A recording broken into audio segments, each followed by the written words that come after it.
Ça va, vous allez bien? Amen. J'ai entendu un petit amen là-bas. Je suis dans la joie d'être avec vous ce matin et je crois que Dieu a des choses à nous dire. Il nous l'a dit à travers la louange, à travers les dons spirituels. Et je crois que Dieu a encore des choses à nous raconter ce matin. Amen. On vient de terminer ce chant « N'aie pas peur, il est là ». Ok. Est-ce que ça vous est déjà arrivé d'avoir peur? Amen. Et parfois dans nos vies, on a peur, surtout quand on ne voit pas les choses arriver comme on les a reçues à un certain moment. Ouais. Le titre de mon message ce matin est simple. Pourquoi existe-t-il un écart entre la promesse et sa réalisation? On va essayer de trouver. Manque de foi. Déjà, Hélène elle a déjà les réponses. On va essayer de les trouver ensemble. Est-ce que ça vous est déjà arrivé ici que vous ayez une promesse puis que la réalisation, elle est derrière le mur? Ouais, ça vous est déjà arrivé? Pardon pour les caméras, je suis désolé. Ce moment où tu sais que tu as reçu quelque chose et tu ne vois pas encore la réalisation. Il y en a qui c'est déjà arrivé ici? Ok, moi je lève mes deux mains, mes deux pieds, et si j'avais une troisième main, je la lèverais aussi. Il y a des moments dans nos vies où on reçoit des choses, on reçoit des promesses qui sont claires. On sait que Dieu nous a parlé, et pourtant, on n'en voit pas la réalisation. Pourquoi il y a un écart? Qu'est-ce qui explique cet écart? Est-ce que vous aviez déjà des bribes de réponse? Alors Hélène nous disait peut-être, manque de foi, c'est une partie. Quoi d'autre? Le temps de Dieu. Ça, c'est pas évident, le timing de Dieu. Hein. Des fois, on aimerait lui passer notre montre parce qu'on a l'impression qu'il n'a pas une montre à l'heure. Hein. Nous exercer à la patience. Ouh là là là là. Nous exercer à la patience. Ça, c'est ce qu'on aime vraiment, hein, la patience. Pendant ce temps, Dieu travaille. Ouais. Notre volonté peut parfois être un frein. Ah ouais, tout à fait, ouais. Vous êtes bons, hein, quand même, hein? Ouais, on est bons à Bourgoin. Ah bon? Non, mais si on peut. Si, on est bon. Alors moi, j'aimerais vous parler du peuple d'Israël. Et j'aimerais qu'on puisse réfléchir un instant ensemble et je vais rebondir un peu sur les réponses que vous m'avez partagées et on va les intégrer dans le message et on va essayer de voir un petit peu quelque chose qui m'a interpellé en lisant un texte particulier. Tout le monde sait que le peuple d'Israël a été emprisonné ou en tout cas enfermé en Égypte pendant environ 400 ans. Ça vous parle cette période-là ? Pendant ces 400 ans, juste avant, on avait un certain Joseph qui avait amené le peuple, l'Égypte, à progresser, à prospérer. Et puis la Bible nous dit que l'Égypte ne se souvient plus de qui était Joseph. Et tout doucement, un nouveau pharaon et d'autres pharaons vont arriver qui vont faire que le peuple d'Israël va être enfermé, emprisonné, sous l'esclavage pendant 400 ans. Et il y a ce fameux Moïse, dont tout le monde a entendu parler. Et ce fameux Moïse qui va amener le peuple d'Égypte à sortir de l'Égypte pour aller vers la terre promise. Mais entre le moment où Moïse reçoit la révélation qu'il va falloir faire sortir et le moment où il va sortir, il y a un petit peu de temps. Et on va essayer de comprendre ensemble. Mon premier point est celui-ci, le constat. Il existe bien un écart entre la promesse et sa réalisation. Mais vous allez voir, il y a quelque chose de très surprenant. Surtout sur la façon dont Dieu s'y prend pour faire sortir le peuple d'Égypte. Regardez, on lit ensemble Exode au chapitre 3 et au verset 7 à 12. Si vous avez vos Bibles, vous pouvez les prendre. Sinon, c'est affiché ici. Exode 3, 7 à 12. L'Éternel reprit. Là, c'est la rencontre entre Moïse et Dieu. Vous savez, au niveau du buisson ardent. Ça vous parle?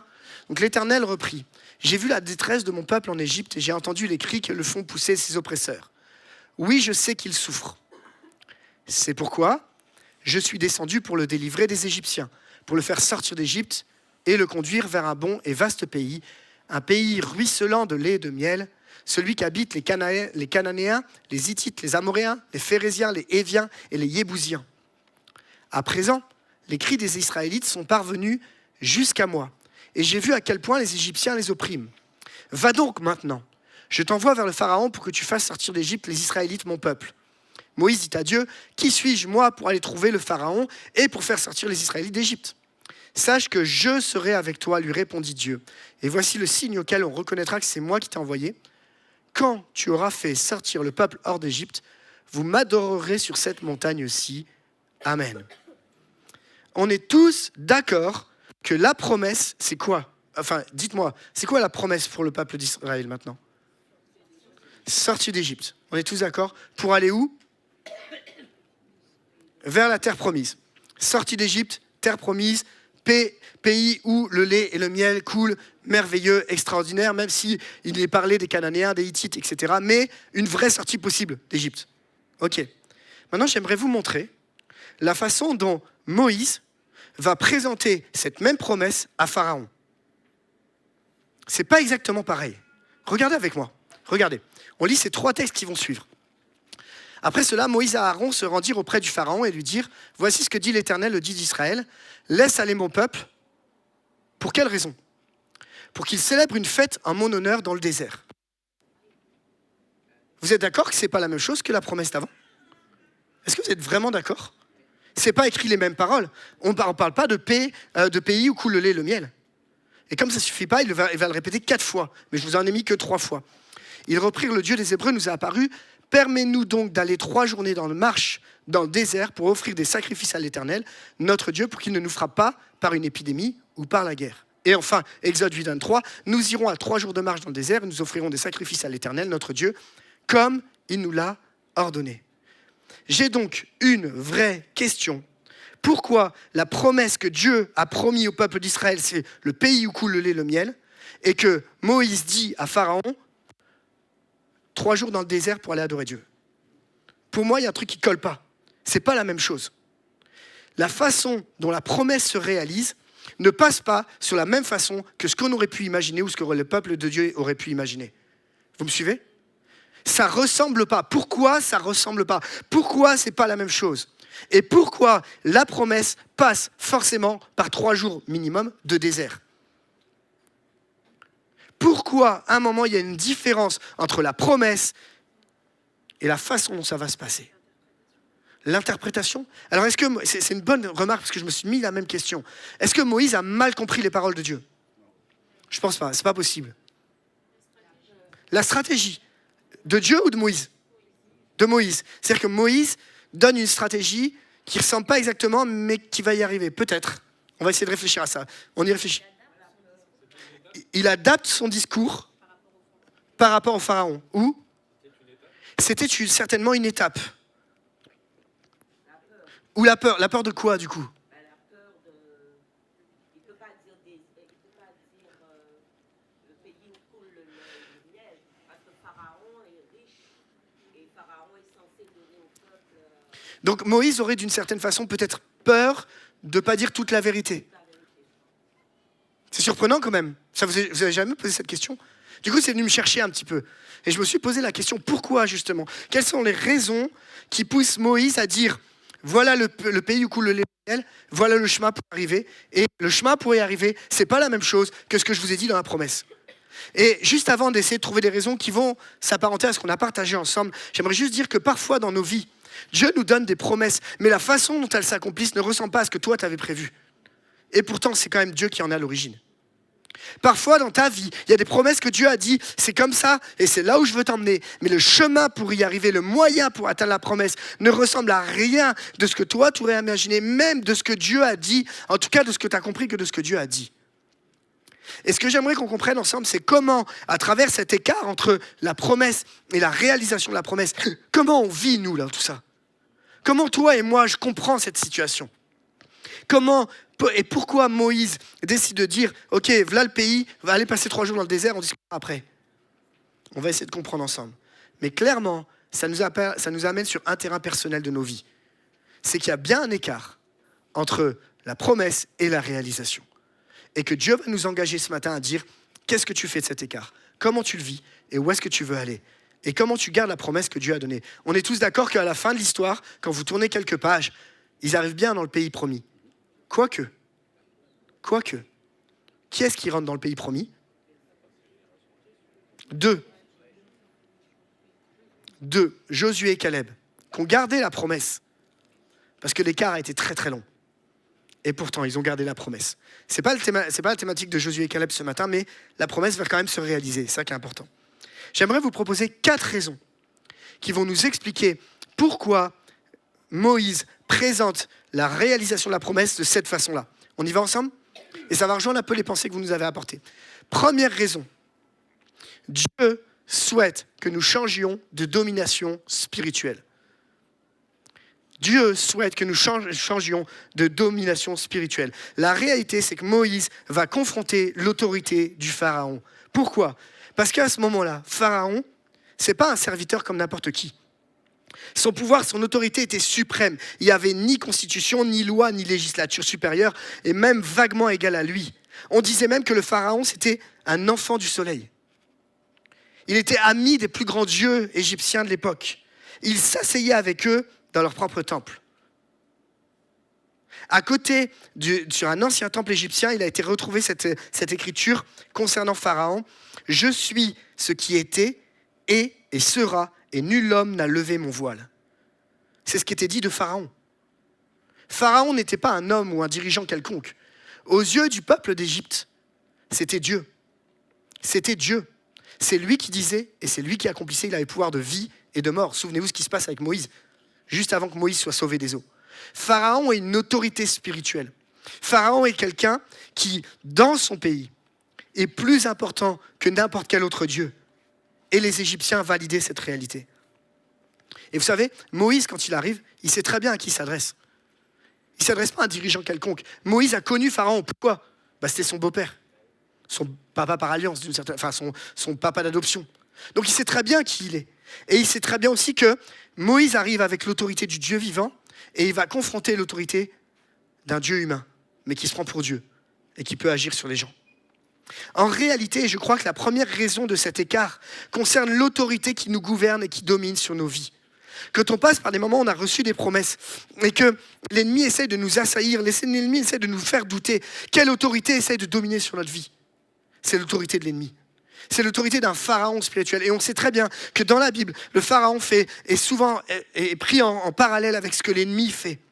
Et nous avons besoin de dire, Seigneur, je ne me place pas sous l'autorité d'un pharaon, mais je me place bien sous l'autorité spirituelle d'un Dieu puissant, d'un Dieu qui a toute autorité, d'un Dieu qui est au-dessus de tout. La première raison, les amis, qui fait que cet écart, pourquoi il y a un écart, c'est que Dieu veut qu'on change d'autorité, de cette autorité qui te domine, de cette autorité qui te dit, tu n'y arriveras jamais, ça ne s'accomplira jamais, tu ne pourras pas parce que tu n'es pas ceci. Ça, c'est des pensées et des mensonges de l'ennemi. Mais l'autorité dans laquelle Dieu veut nous amener, c'est de glisser de l'autorité de Satan à l'autorité de Dieu. Des paroles destructrices à des paroles constructrices. C'est là où Dieu veut nous amener, dans cet écart-là en ce moment. Dieu veut que tu sortes de l'autorité de l'ennemi qui te dit « tu n'y arriveras jamais » et que tu te mettes l'autorité divine de celle qui est dit « je t'ai fait une promesse, je l'accomplirai ». Amen. Il faut sortir. Pourquoi ? Parce que même si on est croyant, depuis des années, comme le peuple d'Israël qui connaissait Dieu, parce qu'ils ne sont pas surpris non plus, ils connaissent Dieu. Et il y a quand même une oppression dans leur vie. Cette oppression, c'est le Pharaon. De la même façon dans nos vies. Regardez ce que dit Éphésiens 6:12. Car nous n'avons pas à lutter contre la chair et le sang, mais contre les puissances, les autorités, les pouvoirs de ce monde des ténèbres, contre les esprits du mal dans le monde céleste.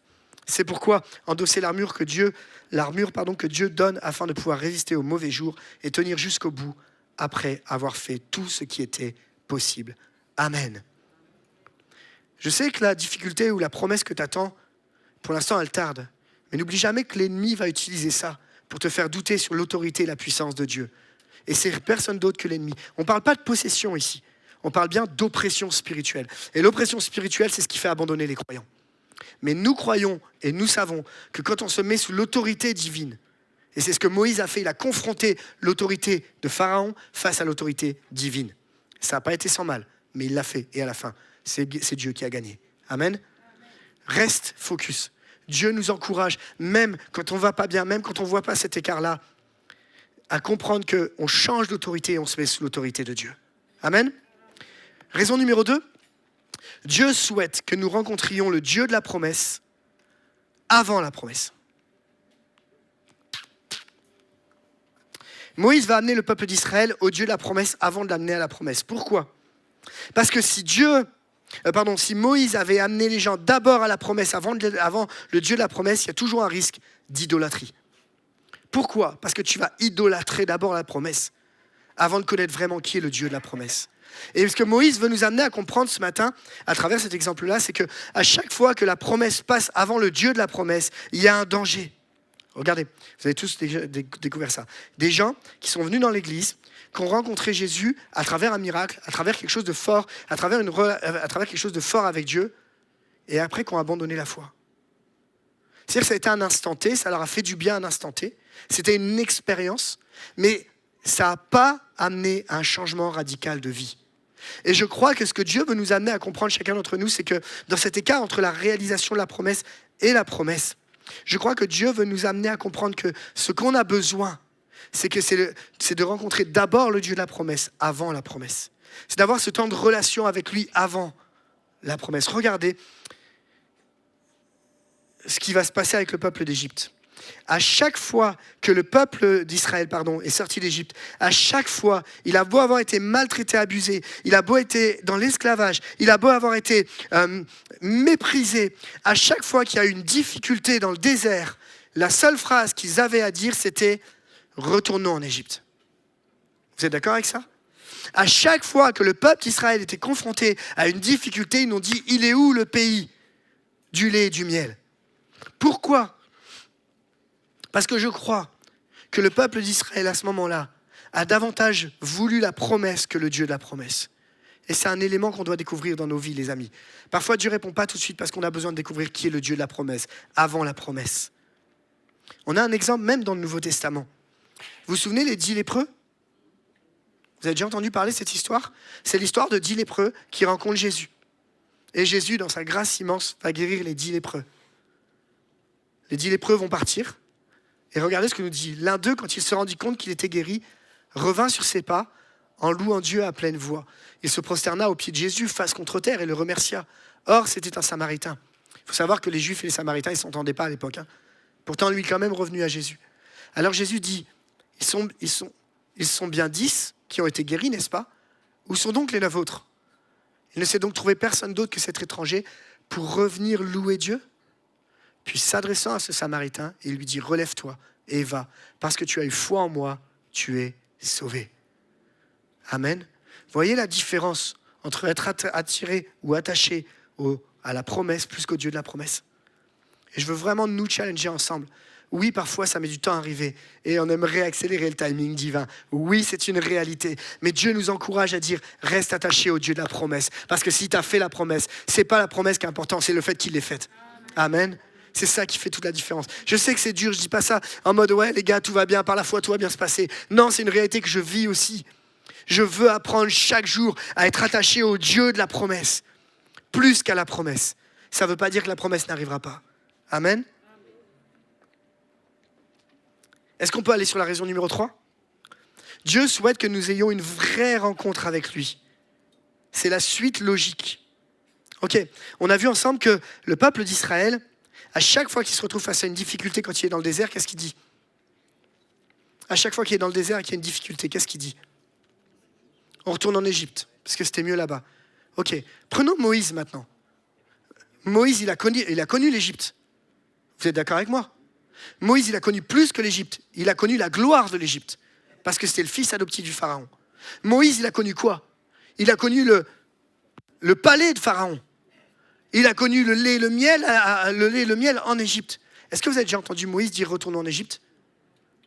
Pourquoi Moïse ne retourne-t-il pas en Égypte ? Pourquoi Moïse ne dit jamais « c'était mieux avant » ? Pourquoi Moïse, alors qu'il a vécu mieux que le peuple d'Israël, parce que le peuple d'Israël, lui, était emprisonné, et il dit « retournons là où on est emprisonné ». Mais Moïse n'a jamais été emprisonné. Pourquoi Moïse n'a jamais dit « jamais, c'était mieux avant » ? Parce qu'il a rencontré Dieu. Parce qu'entre le moment où il sort d'Égypte, il y a ce buisson ardent, et le moment où il va rencontrer Dieu, le Yahvé, celui qui est, il se rend compte que ce qu'il a rencontré est bien mieux et comble plus son cœur que ce qu'il n'a connu avant. Vous me suivez ? La vraie rencontre avec Dieu se fait à ce moment-là. Regardez ce que dit ce texte. Moïse reprit, j'irai donc trouver les Israélites, je leur dirai, le Dieu de vos ancêtres m'a envoyé vers vous. Mais s'ils me demandent quel est son nom, que leur répondrai-je ? Et alors Dieu dit à Moïse, je suis celui qui est. Puis il ajouta, voici ce que tu diras aux Israélites, je suis m'a envoyé vers vous. Moïse vient de rencontrer, non pas un Dieu, non pas le Dieu des pharaons, non pas le Dieu des Égyptiens. Il vient de rencontrer le je suis, celui qui est, celui qui fait toute la différence, celui qui est bien mieux que ce qu'ils ont connu auparavant. Ce qui fait que jamais de la vie, vous entendrez Moïse dire à un moment, j'étais mieux en Égypte. Pourtant, matériellement, c'était mieux en Égypte que le désert, que les 40 ans dans le désert, que le fait qu'ils ne voient même pas le pays promis entre nous. Ça, c'est dur aussi. Vous comprenez ? Et c'est là où je me dis aussi, ce que Dieu va nous amener à comprendre, c'est que quand tu rencontres Jésus, le je suis, Yahvé, même si pendant un temps, tu as été dans des situations où tu étais bien, la façon dont tu vas rencontrer Jésus va te montrer qu'il est tout suffisant pour combler tout ce dont tu as besoin. Il ne pourra jamais être comparé avec ce que tu avais avant. Moïse avait compris une chose, c'est que la chose qu'il voulait, c'est que le peuple d'Israël rencontre Jésus de la même façon que lui l'avait rencontré. Son souhait le plus profond, c'est de dire, ce peuple d'Israël, il a besoin de Dieu. Il a besoin de le rencontrer. Amen. On est sur la troisième raison. Dieu veut que nous le rencontrions directement, cœur à cœur. Quatrième raison. Dieu souhaite nous faire passer de la mentalité d'esclave à la mentalité du royaume. Vous êtes OK ? On va essayer de comprendre ensemble. Le peuple d'Israël a entendu parler de Dieu. Il a entendu parler du Dieu qui libère. Il avait reçu des promesses. Il le sait. Et il reste bien des souvenirs d'un certain Joseph, il y a 400 ans. Mais aujourd'hui, la seule chose qu'ils connaissent, c'est un Dieu présent dans leur captivité. Un Dieu peut-être distant, un Dieu lointain. Et ce qu'ils ont besoin de découvrir, c'est que Dieu va les appeler à sortir de la mentalité, et je parle bien de la mentalité d'esclaves, vers la mentalité du royaume. Vous voyez ? La différence entre la mentalité d'esclaves et la mentalité du royaume. Le vrai problème de l'Égypte, c'est la mentalité que ça a mis dans la tête de notre peuple d'Israël. C'est qu'ils fonctionnaient comme un peuple esclave. On ne peut pas leur reprocher, c'est ce qu'ils ont toujours connu. Mes chers amis, quand nous passons par des moments où la promesse tarde à arriver, on peut vite retomber dans notre tentation de retrouver et être des esclaves à nouveau, en disant c'était mieux avant. Oui, j'ai une promesse, mais Dieu ne l'a pas encore accomplie. C'était mieux avant. Et Dieu veut nous amener à chacun d'entre nous à dire arrête de fonctionner avec cette mentalité d'enchaîner, mais commence à rentrer pleinement dans la mentalité du royaume. Regardez ce que dit ce texte. C'est Exode 19, verset 4. Vous avez vu vous-même comment j'ai traité les Égyptiens et comment je vous ai portés sur des ailes d'aigle pour vous faire venir jusqu'à moi. Maintenant, si vous m'obéissez, si vous restez fidèles à mon alliance, vous serez pour moi, regardez ce que Dieu promet. C'est là que j'aime ça, les amis. Voilà la promesse de Dieu. Là, il amène plus loin. Regardez, il lui dit, vous serez pour moi un peuple précieux parmi tous les peuples, bien que toute la terre m'appartienne. Oui, vous serez pour moi un royaume de prêtres, une nation sainte. Telles sont les paroles que tu transmettras aux Israélites. Vous ne serez pas une nation d'esclaves, mais une nation de prêtres. Les prêtres, c'est ceux qui rendent la louange et l'adoration à Dieu. C'est exactement à ça que Dieu nous appelle au milieu de notre écart. À ne pas être dans la mentalité de l'esclavage, mais à bien être dans la mentalité du royaume. Parce que c'est à ça que Dieu veut nous amener plus loin. Dieu va amener le peuple d'Israël à plus être des esclaves, mais un royaume de prêtres et une nation sainte. Et vous savez quoi, les amis ? C'est pas réservé au peuple d'Israël. C'est aussi pour nous. Amen. Dieu, et je suis persuadé que dans ton écart là, cette zone, cette salle d'attente que tu ne comprends pas, Dieu va faire de toi dans cette zone d'attente, non pas un esclave qui dit « j'arriverai jamais, je m'en sortirai jamais, je serai toujours tenu par ça ». Non, Dieu t'a fait une promesse. Alors dans cette zone-là, Dieu va t'amener à dire « maintenant tu vas devenir un adorateur, une nation de prêtres, des sacrificateurs à la gloire de Dieu le Père ». C'est à ça que Dieu nous appelle. C'est à ça que Dieu nous appelle, nous. Alors je sais que ton écart, il est long. Et je sais qu'il est long pour beaucoup. Mais je veux nous encourager. Dieu rend les choses possibles. Amen. On a vu 4 raisons ensemble. 4 raisons qui expliquent pourquoi Moïse présente, avant même de présenter la promesse, il présente d'abord les 3 jours dans le désert pour aller adorer Dieu. Ça va ? Vous êtes toujours avec moi ? Laissez-moi terminer par ma 3e et dernière partie. Comment maintenir cet écart ? Comment rester fidèle durant cet écart ? Et je crois que la seule façon, c'est une relation authentique, qui est pour moi la clé pour vivre cet écart entre la réalisation et la promesse. Une relation authentique. Et j'ai bien dit authentique, j'ai parlé de relation avant, et là je rajoute un élément, une relation authentique. Écoute bien, le but de la sortie de ton Égypte n'est pas la bénédiction, mais la relation avec Jésus. Le but de la sortie de ton Égypte n'est pas la bénédiction, mais la relation avec Jésus. Comment c'est possible ? Regardez, première clé, Jésus est le moyen qui rend la relation possible. Il y a une nécessité de rencontrer Jésus pour être capable de vivre cet écart. Il y a une nécessité, comme le peuple, de connaître celui qui rend cet écart supportable. À cause de quoi ? À cause de la nature de Dieu et de l'autorité de la parole. Pourquoi ? Parce que quand ton écart il est long, il ne te reste plus grand-chose. Dites-moi, vous qui êtes dans cet écart-là, qui êtes dans cette salle d'attente, qu'est-ce qui nous reste, puisqu'on ne voit pas la réalisation ? Il ne nous reste pas grand-chose, à part la foi, et on en a parlé tout à l'heure, mais la foi en quoi ? Non pas en ma force de tenir bon, mais la foi dans la nature de Dieu, parce que la nature de Dieu, c'est sa fidélité, et dans sa parole, parce que sa parole, elle est immuable. Dieu nous encourage donc à comprendre que dans notre écart, il nous reste la foi en fait sur la nature de Dieu et la parole qu'il nous donne. Regardez ce que dit ce texte. Vous vous souvenez de ce qu'on a dit juste avant sur le fait que la promesse que Dieu a faite au peuple d'Israël, c'est d'être une nation de prêtres ? Regardez ce que Jésus nous dit à nous maintenant. Et vous aussi, Église de Bourgoin. Ouais, c'est écrit entre la virgule et le comme. Vous le voyez, non ? Comme des pierres vivantes.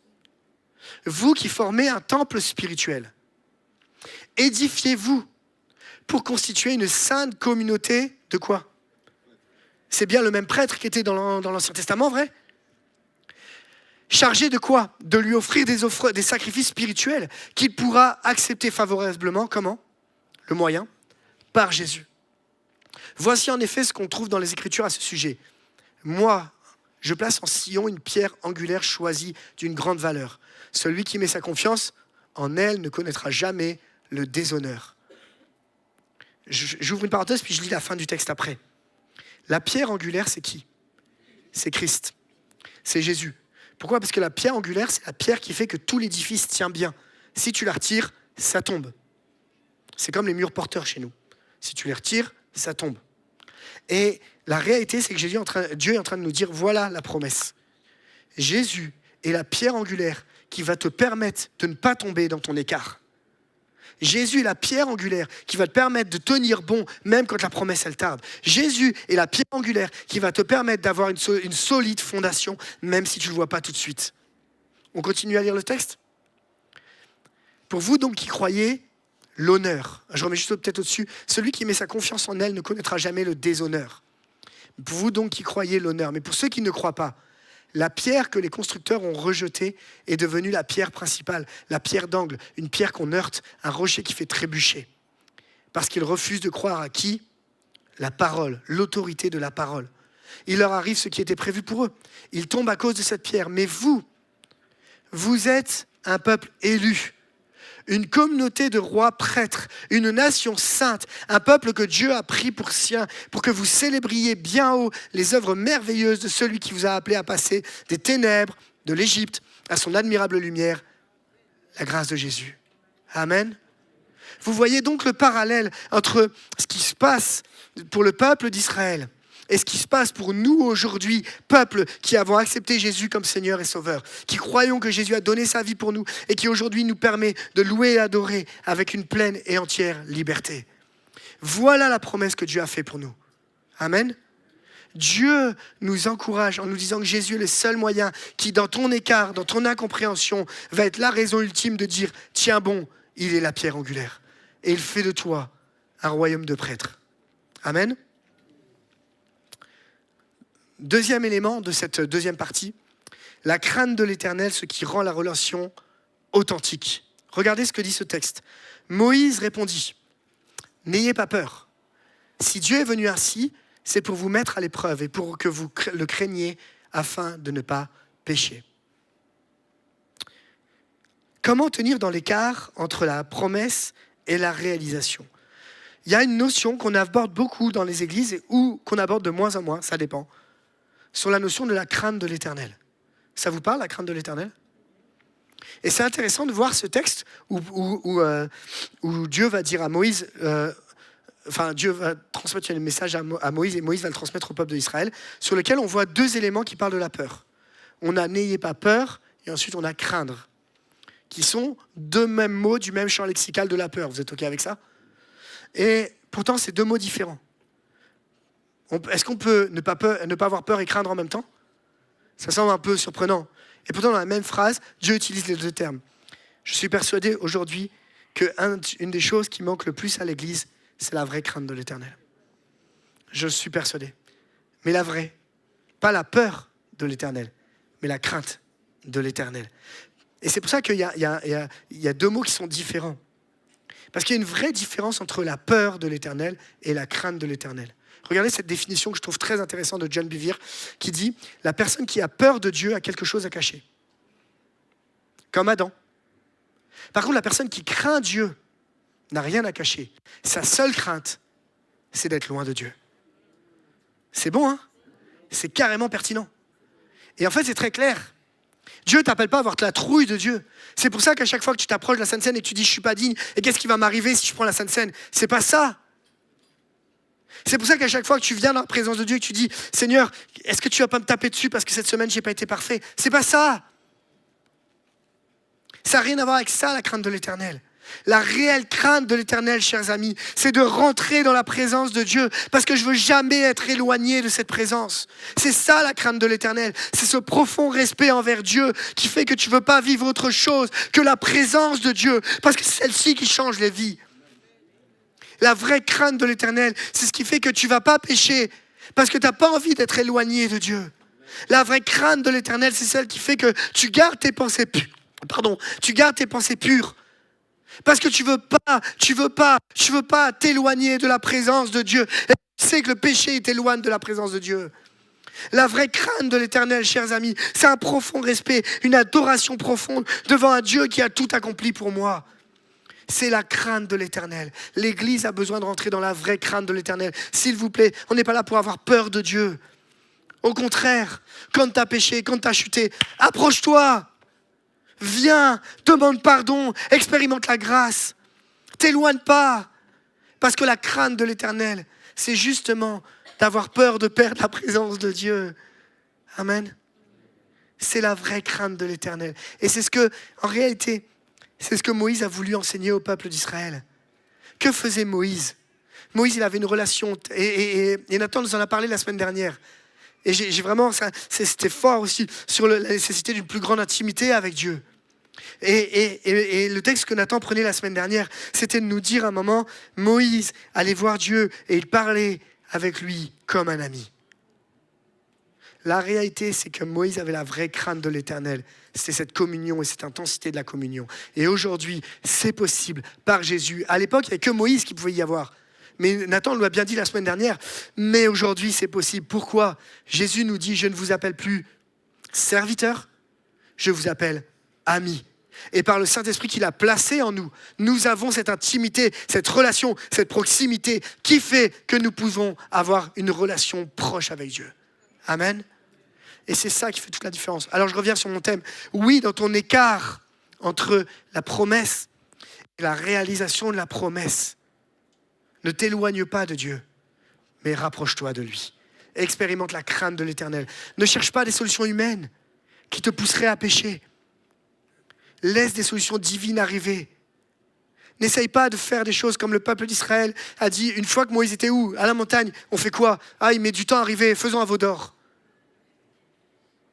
Pourquoi? Parce qu'ils cherchaient une relation avec un Dieu.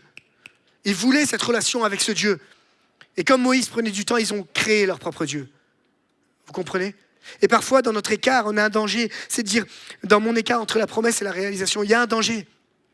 C'est celui de créer mon propre Dieu à moi, qui va répondre à mes besoins. Dieu nous encourage, les amis.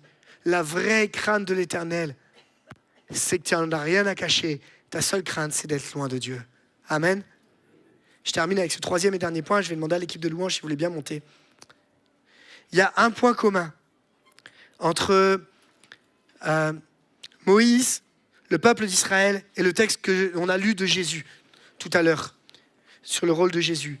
Moïse veut amener le peuple pendant 3 jours dans le désert. Pourquoi faire? Pourquoi faire? Pour adorer. Ensuite, qu'est-ce que Dieu dit? Dieu dit, je vais faire de vous une nation de prêtres. C'est quoi le rôle de la prêtrise? L'adoration. Et ensuite, Jésus nous dit, je ferai de vous une nation de prêtres, une nation de rois. C'est quoi le rôle de la prêtrise dans le Nouveau Testament? L'adoration. Le point commun dans ces 3 éléments qu'on voit ensemble, c'est que c'est l'adoration qui va rendre ta relation factuelle. Factuelle, ça veut dire quoi? Ça veut dire que c'est que factuel, tu peux la mesurer. Vous me suivez? En réalité, si je résume, Jésus rend la relation possible, la crainte de l'Éternel la rend authentique, l'adoration la rend factuelle. Vous voyez ce que je veux dire? Regardez ce texte qui est extraordinaire. Regardez. On l'a lu tout à l'heure, mais je ne sais pas si vous avez fait gaffe. Enfin, moi, je l'ai lu, j'ai fait gaffe qu'après. Voici le signe auquel on reconnaîtra que c'est moi qui t'ai envoyé. Quand tu auras fait sortir le peuple d'Égypte, tu iras dans le pays où coule le lait et le miel. C'est pas ça qui est écrit. Il y a écrit, quand tu auras fait sortir le peuple hors d'Égypte, vous m'adorerez sur cette montagne-ci.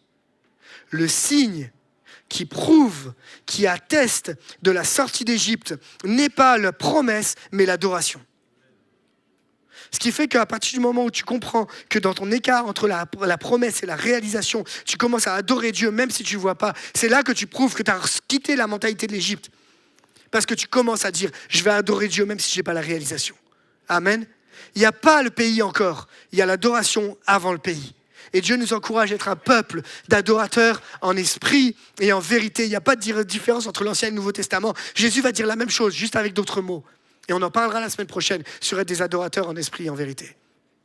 Mais Dieu nous encourage, les amis, à devenir un peuple d'adorateurs qui va te montrer que oui, la réalité, c'est que la relation est maintenant factuelle quand tu commences à louer et adorer Dieu dans ta tempête.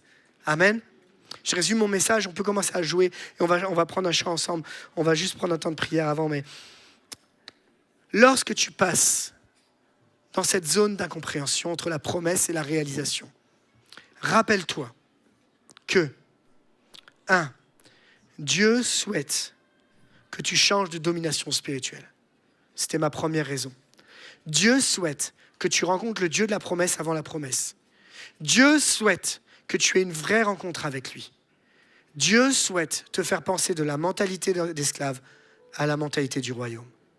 Pour cela, Dieu te donne un moyen et une rencontre authentique. Cette rencontre authentique, elle est accessible par le choix de Jésus de faire de toi son ami, comme Moïse, l'amitié qui fait que tu lui parles comme un ami. La crainte de l'Éternel va être la preuve de l'authenticité. Et enfin, l'adoration, le moyen concret de l'expérimenter et de l'exprimer. Chers amis, l'écart entre la réalisation, entre la promesse et la réalisation est parfois long, mais Dieu ne nous a pas laissés seuls. Dieu nous donne des outils. Dieu est avec nous. Dieu est avec toi. Dieu ne te lâche pas. N'aie pas peur. Ne crains rien. Il est avec toi. Amen. On va prendre le temps de prier ensemble si vous voulez bien.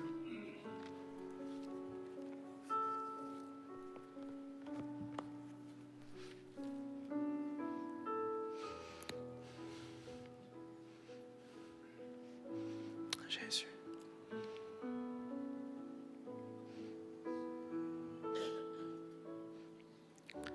Ce matin, tu es venu avec tes propres questions et ta façon de venir.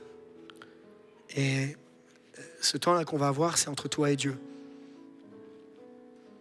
Le peuple d'Israël nous sert d'exemple pour nous montrer que parfois, il y a des jours de désert pour aller adorer avant d'expérimenter la réalisation de la promesse. Et parfois, ces déserts semblent très longs. Mais Jésus veut nous montrer que, il va nous faire sortir de cette promesse, de ce pays d'Égypte. Nous faire sortir de cette mentalité pour qu'on puisse expérimenter vraiment la paix de Dieu au milieu de cet écart. Seigneur, je te prie ce matin pour chaque personne qui est là, avec ses limites, avec ses blocages, avec peut-être ses incapacités, ses incompréhensions.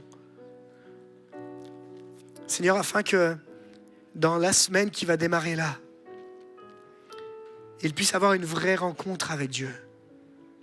Il puisse avoir un temps de cœur à cœur comme Moïse qui est monté à la montagne, qui a rencontré le buisson ardent et qui a eu cette révélation de qui est Dieu. Je te prie que cette semaine, peut-être chaque jour, alors que la promesse ne se réalise pas tout de suite, il puisse dire, je me lève, je vais rencontrer mon Dieu pour un désir d'une plus grande intimité avec toi. Je te prie pour tous ceux qui sont enfermés dans une mentalité d'Égypte. Cette mentalité qui enferme, qui dit qu'il n'y arrivera jamais, qui dit que ça ne se passera jamais, qui dit que ça ne pourra jamais arriver, afin qu'ils changent de domination spirituelle. Je veux briser les paroles de l'ennemi qui sont là sur les vies, afin de laisser simplement les paroles de Christ, qui sont des paroles de vie et non de mort. Seigneur, ce matin, je crois que tu es un Dieu qui donne la vie là où la mort a essayé de régner. Seigneur, je veux te prier pour tous ceux qui sont captifs d'une situation, afin que ce matin, ils rencontrent celui qui est le Dieu qui libère. Seigneur, ce matin, je crois que tu es le Dieu qui nous fait sortir de nos Égyptes. Et même si le but n'est pas complètement atteint, tu nous donnes un chemin qui est clair. Tu as fait de nous des amis. À cause du sacrifice de Jésus à la croix, tu as fait de nous des amis. On n'était pas meilleurs et pourtant tu nous as tellement aimés. Seigneur, je te prie pour que dans notre église de Bourgoin et dans les églises en général, nous puissions retrouver la crainte de l'Éternel comme cette valeur clé qui nous permet d'avancer et qui rend notre relation authentique. Je te prie que nous devenions un peuple d'adorateurs en esprit et en vérité. Non pas bloqués par des situations qui nous empêchent d'adorer, mais fixés sur les regards sur Jésus, qui est celui qui est la source d'adoration. Je te prie pour tous ceux qui sont bloqués là, maintenant, ce matin, afin qu'ils expérimentent la guérison, afin qu'ils expérimentent la restauration, afin qu'ils expérimentent la libération. Parce que Jésus, tu es ce Dieu qui est capable de nous faire sortir de l'Égypte, quelle que soit notre Égypte. Mais non pas pour découvrir une bénédiction, mais pour découvrir Jésus et Jésus seul. En Jésus seul. Merci, Père éternel. À toi la gloire, Jésus. À toi la gloire, Père. Alléluia.